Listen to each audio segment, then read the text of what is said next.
Hello and welcome to Just One More Watch.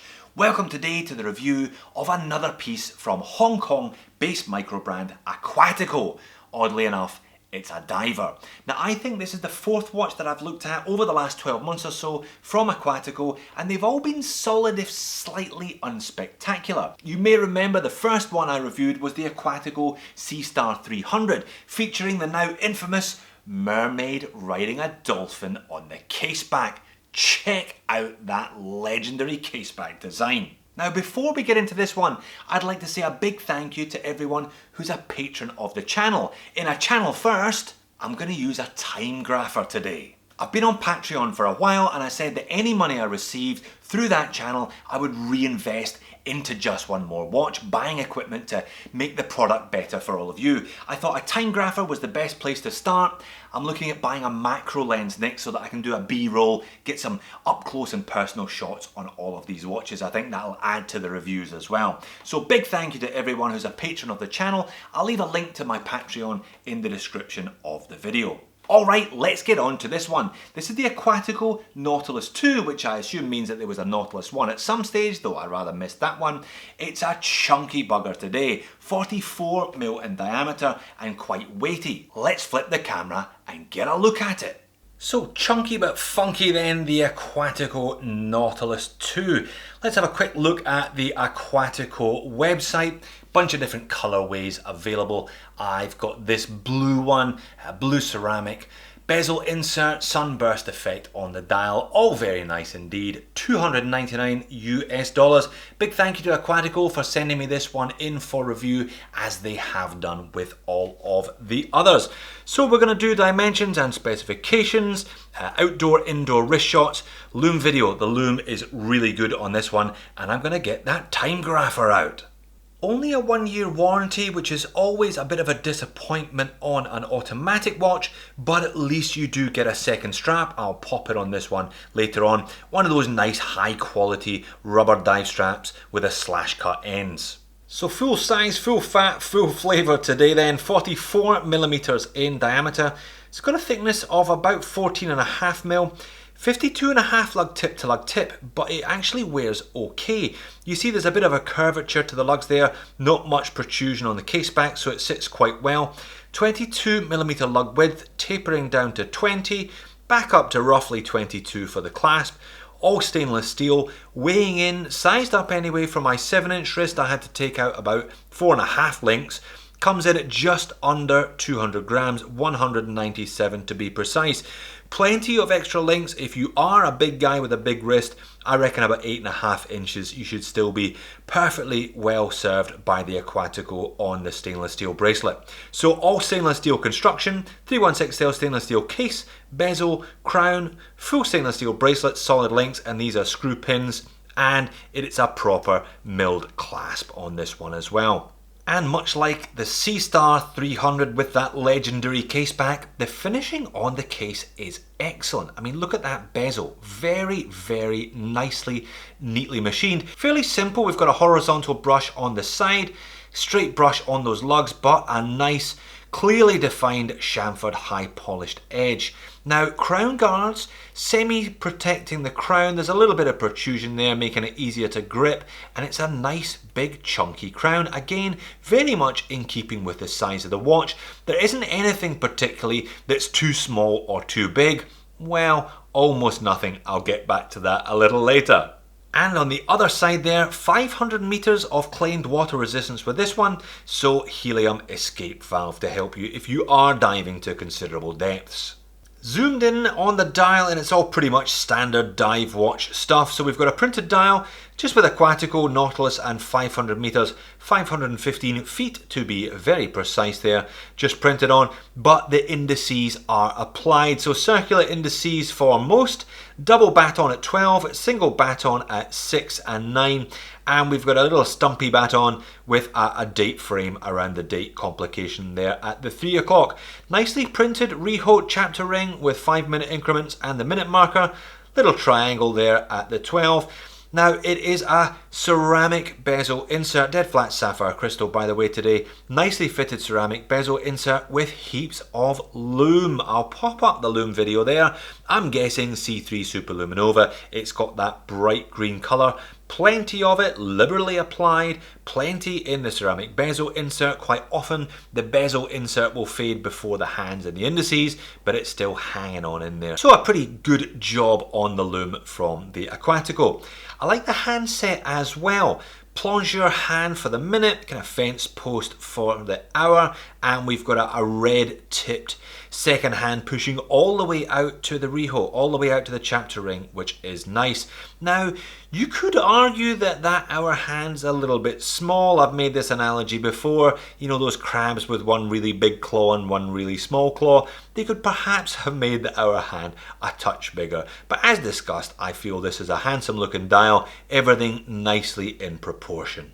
And as you'd expect from a big and chunky watch, the bezel action is also big and chunky, slightly noisy, but locks in place nicely, no backplay at all, and everything lines up.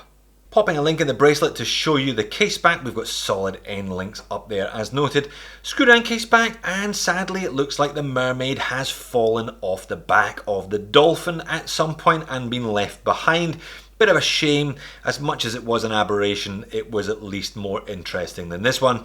Pretty simple stuff, just the usual Aquatico precision dive watch, automatic, 500 meters, and sapphire crystal there.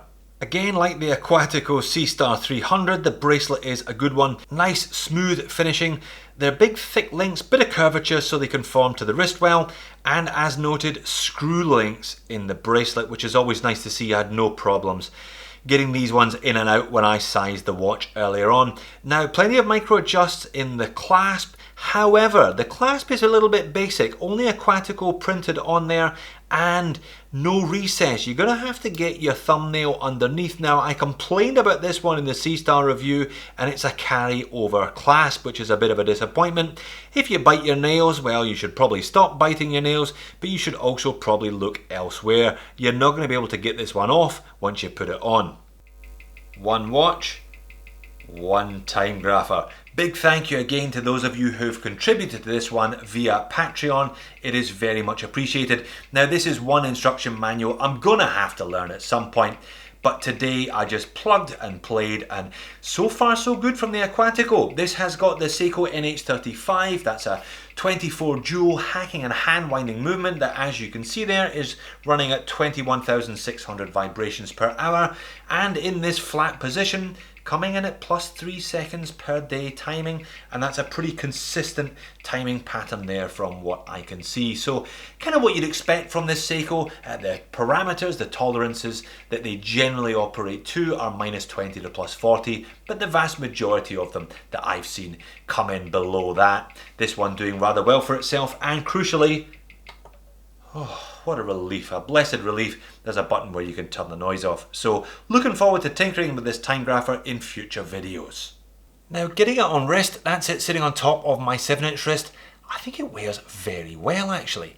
Now, 197 grams is a chunk of watch, so I've perhaps taken out, well, I'm wearing this one rather tightly. I guess you do with a bigger watch so it doesn't bobble around as much, but a bit of curvature to the lugs as noted, sits there nice and flush on my wrist, and I do like that blue sunburst effect. Nice colour toning, nice matching in with the ceramic bezel insert. That's it zoomed out for perspective. 44, maybe a little bigger than I wear these days. I did wear a 44 tag for many years during the kind of big watch phase, but I'm back into slightly smaller pieces. But as noted, this one looks good. Looks good when you take it outside as well, get it into some natural light. Sits nicely on the wrist. I mean, it's a big watch, 14mm thick also, and as noted, 200 Gs, but it sits quite well. Not sure if the other dial colours do have sunburst, but this blue one is fairly attractive. It's not ridiculous, not too overstated, but it is noticeable, looks good in natural light. And that's it on the rubber strap. Always nice when a company chucks an extra strap into the box, and this is a good one. Big chunky buckle with the Aquatico logo on there. Very nice, comfortable, compliant strap.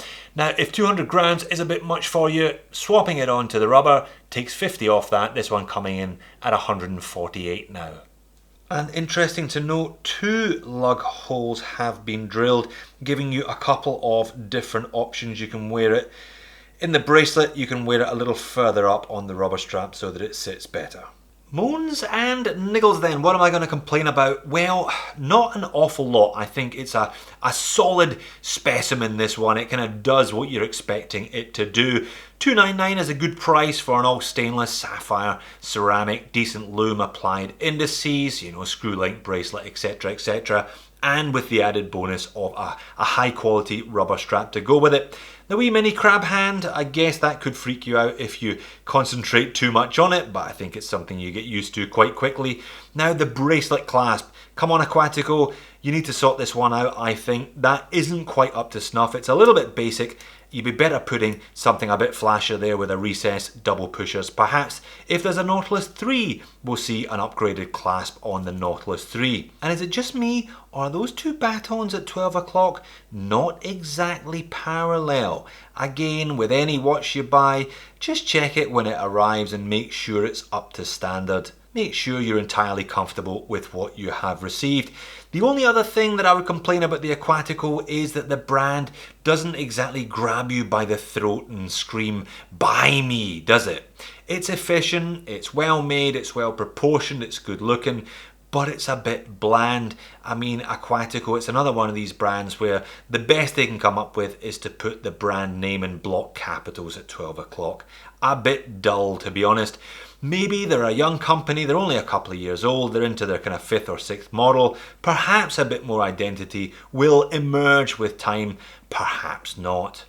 So there you have it, the Aquatico Nautilus 2 then, the very definition of chunky but funky. If you're in the market for a rock solid $300 dive watch that does everything you'd expect it to do and not much more, this one should definitely be on your shortlist.